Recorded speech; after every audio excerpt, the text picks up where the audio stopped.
We spent a beautiful spring evening in Chicago, and we're so excited to share it with you. Between stunning architecture, the energy of Millennium Park, and sunset views over the city, it was a perfect way to spend an afternoon into the evening. This is Alexandra with Time Off Request, where we talk about travel and everything in between. Let's start exploring! Right across from Millennium Park, we kick things off at Chicago Cultural Center, squeezing in during the last hour before closing. Admission was free. Just a heads up, exhibits start winding down about 15 minutes before closing, so plan ahead if you want the full experience. The moment you walk into the lobby, you're surrounded by intricate marble and mosaic work.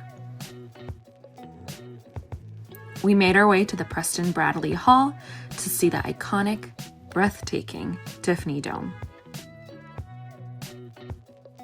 Isn't it stunning? It's actually the largest Tiffany glass dome in the world, just one of the two domes in the building. Originally opened in 1897 as Chicago's first public library, this space is rich in history.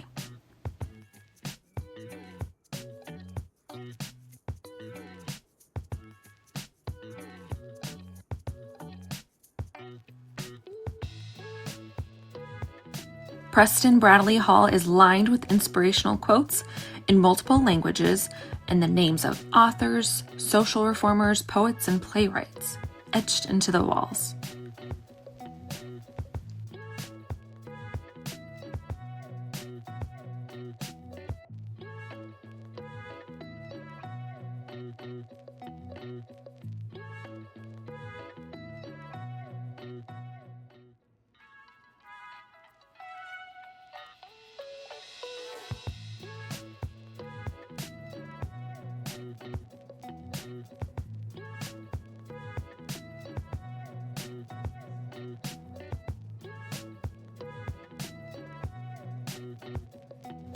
Beyond the architecture, there are constantly rotating exhibits focused on contemporary culture and visual arts.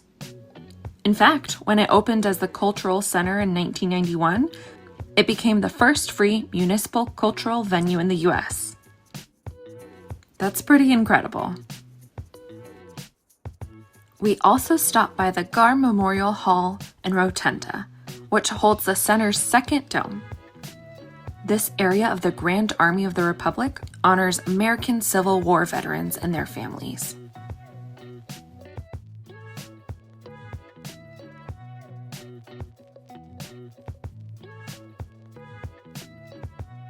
One detail we loved, the green marble.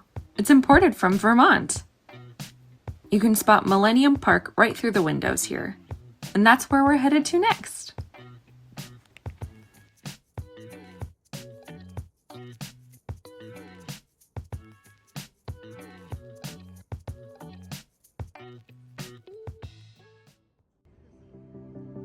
We started our park stroll in Wrigley Square, home to the Millennium Monument.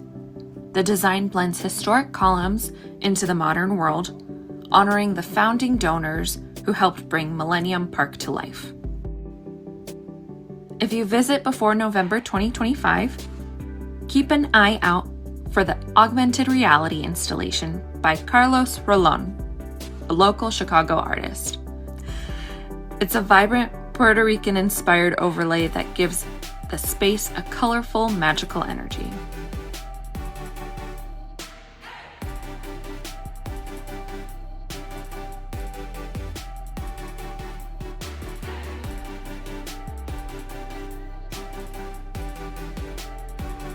Next up, the J. Pritzker Pavilion. This open-air stage is a hub for music and cultural performances. We didn't catch a show this time, but it's on our list for the future.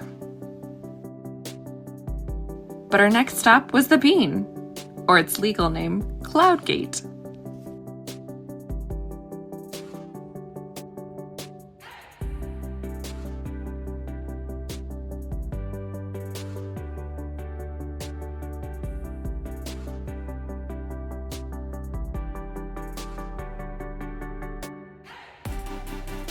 The sun was peering through the clouds across the installation surface. It's the world's largest permanent art installation that reflects the Chicago skyline. It's an icon of the city. It was an interactive experience, very touristy and busy, as you can see at times. But it's also undeniably fun. Snap some selfies, walk underneath, and enjoy the distorted, whimsical reflections all around.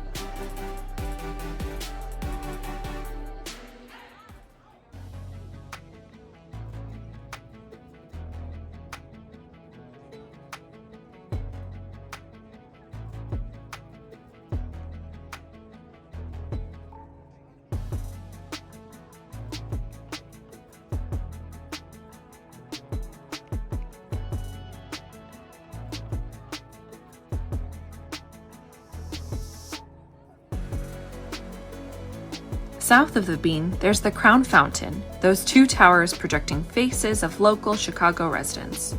In the summer, the fountain is a huge splash pad for kids of all ages to enjoy the warm weather. An original Millennium Park experience, we saw a squirrel eating a wild onion garlic sprout as a yummy snack.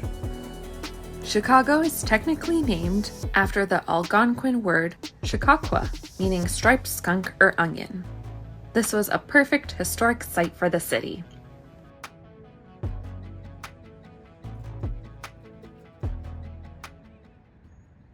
To wrap up the night, we headed to Cindy's Rooftop, located at the top of the historic Chicago Athletic Association building. Since we didn't have a reservation, we waited a bit for a seat to open up at the bar and put our name down to wait for a table. The cocktail menu has a bunch of creative options, as well as classic elevated spirits, beers, and wines.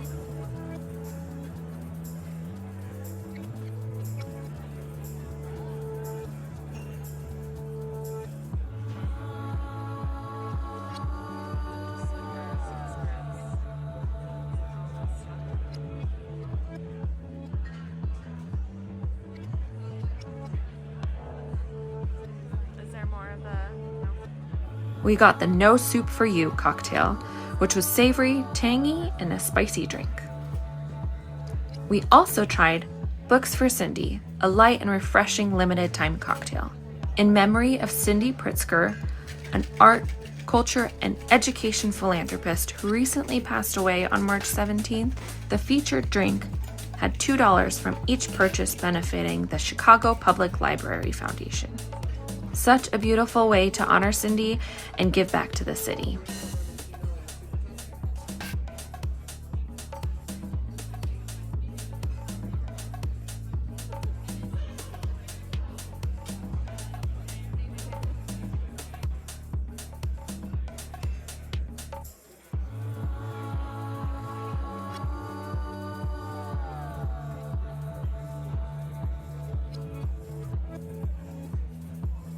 We ended up at a table and decided to do some light bites and possibly dessert at the end.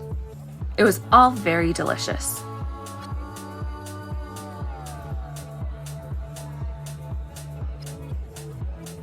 We ordered the burrata appetizer with roasted beets. It was beautifully plated.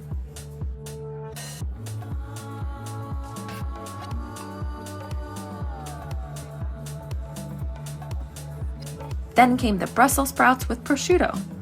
A large, flavorful side dish we'd definitely order again.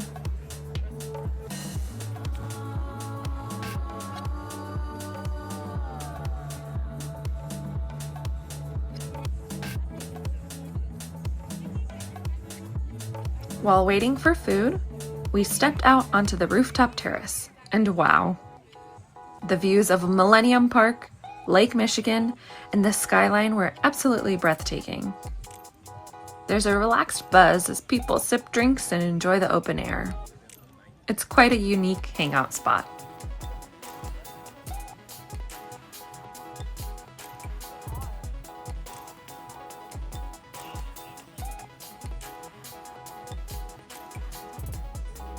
We ended the night with a perfect sweet treat, the coconut pecan chocolate cake, which honestly now might be one of my favorite desserts.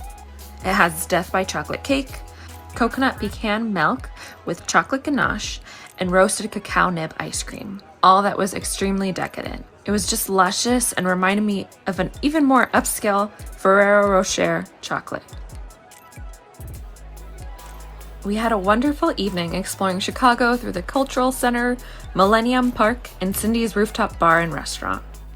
Have you been to any of these places before? What's your favorite thing to do or eat in Chicago? Let us know in the comments. And of course, don't forget to like, subscribe, and hit that notification bell so you never miss an adventure. Thanks for spending your time off with us, and we'll see you in the next one.